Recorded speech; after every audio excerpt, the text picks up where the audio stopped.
Hello everyone and welcome to my channel. My name is Kevin and this is the Compulsive Investor channel. If you like what you see in this video, please like and subscribe down below. That way you'll be sure not to miss out on any of my videos. This video is going to be a two-part series. In part one, I'm going to talk about why standard operating procedures, SOPs, why they are so important. And then I'm going to describe the ones that I've created. And in part two, I'm going to walk you through one of my SOPs. So let's get started. When you think about a rental property, each property is its own system. And inside that system, you have multiple systems that work together. You have maintenance, repairs, expenses, taxes, insurance, inspections, people, tenants moving in, moving out, financing, cash flow. The list goes on and on of all these different systems that have to work together inside this one system of the rental property. Now when you have multiple properties adding into the mix, you have a mega system. And if that mega system does not run smoothly, you can have some serious problems. And that is where standard operating procedures, or SOPs, come in. We go over to my Explorer window here. We see that we have an advertising SOP.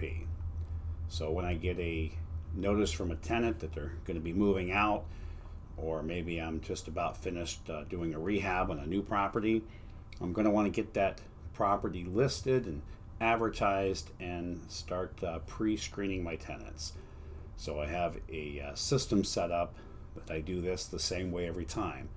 So when I'm looking for a property, I have a certain procedure that I go through to make sure I inspect that property. I take certain equipment with me, I take videos, and then if I decide to purchase that property, I move along to the asset purchase standard operating procedure. And this makes sure that I follow from the point of putting in an offer on the property through titling, and all the way to the point that I'm getting ready to put a tenant in that property. I have entity creation. This is because all of my properties are in separate LLCs. This is for keeping my anonymity, keeping my business safe from predators. There's all sorts of reasons that you want to do this. You do not want to hold title in your personal name. This can open up quite a few problems if you were to be sued. So you want to make sure that you have your properties in separate LLCs. Now, you may have to take those out if you're going to do bank financing. So that's another thing you kind of weigh whether it's a good idea to do that or not. I have an eviction SOP. In Ohio, there are certain laws that you have to follow, certain rules you have to do just right if you have to evict someone, and all states are different. You never know when it's going to happen. You might just, for different circumstances, you got to get people out. So the eviction SOP, the rules that you have to follow for Ohio, for instance, is you have to have certain wording in that notice that you put on somebody's door. You have to have a certain size text or font. It has to be so much bigger than in one area than another. So you got to follow all those things perfectly. And I do not do my own evictions. I have a lawyer that handles those for me, so that makes things a lot easier. But all that information is in this eviction SOP. My inspection. So every 6 months I do inspections on my properties, make sure that their tenants are taking care of those properties. Lots of times they don't always let me know what's wrong, so I have to come in there. Sometimes I come in, I find that a sink has been leaking for a couple months or so. So you got to do those 6 months inspections. Tenants forget to tell you things sometimes. Police reports. About every quarter, I do a search on my addresses of all my properties just to see if there's been any police reports any incidents that have happened around them. I don't want any neighbors getting angry with me.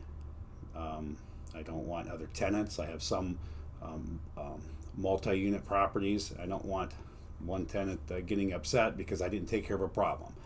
How can I take care of a problem if I don't know about the problem? So I do this. I check these police reports, and there's a website you can go to enter your addresses and find out if anything has been reported on that property.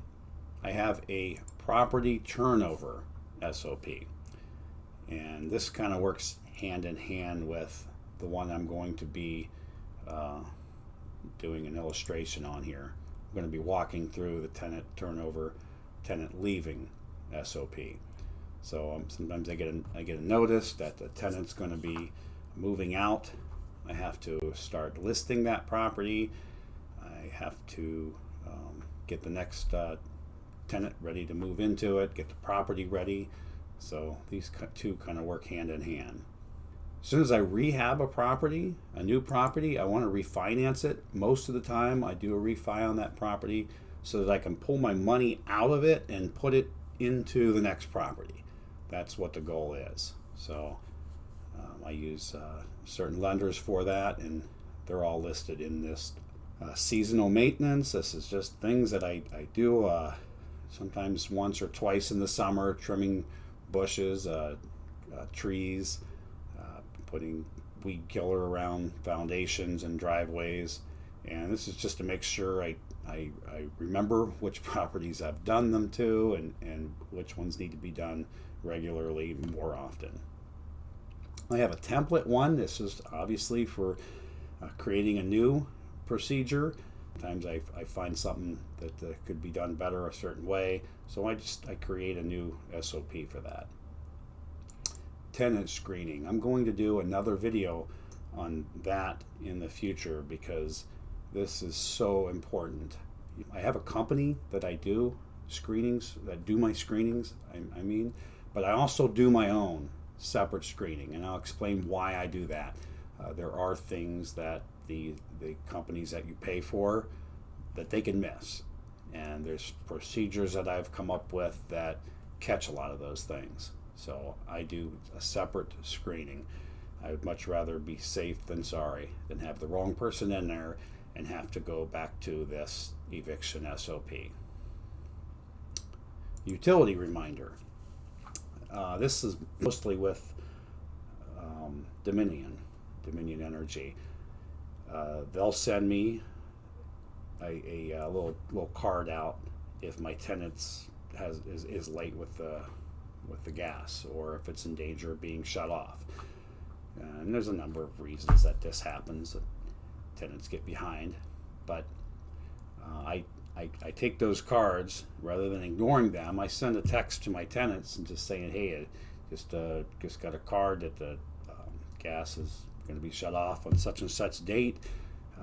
And I include in that text, there's a link that you can go to the county website, and I think it's a program that they have that can help people get caught up with their energy bills. So I send them that link. That way they know I'm keeping up on this. They're not going to be able to let the gas get shut off. I don't want that, obviously. It can be a pain to get it shut back on, and if it happens toward the fall, it's just a mess of crap you got to deal with. So I keep up on those. Watermark.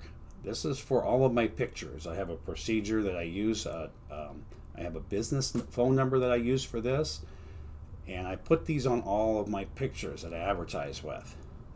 This is because Facebook, for instance, is one of the places I advertise on. Facebook is full of scammers. People that they take your pictures. They take pictures and then they post their own ads up with your pictures, and they scam people out of money. They make people nervous, thinking that well, you gotta get this place. The properties are going fast, and you gotta give me a security deposit if you want this. We'll show it to you next week. So they get a lot of money out of people. So I put my phone numbers on my pictures so that they can't do that. Scammers are going to use somebody else's pictures. they're not going to use mine. I have a year-end SOP. This is certain things that have to be done toward the end of the year, audits, financial stuff with my software, get taxes ready to make sure I'm ready to do that. So these are certain things that have to be done every year that I've forgotten in the past until I created this procedure. So this has helped me quite a bit. And that's it for part 1. Please stay tuned for part 2 of this series, which is going to be a standard operating procedure walking you through a tenant turnover. If you'd like this video, please like and subscribe down below. That way you'll be sure not to miss any of my future videos.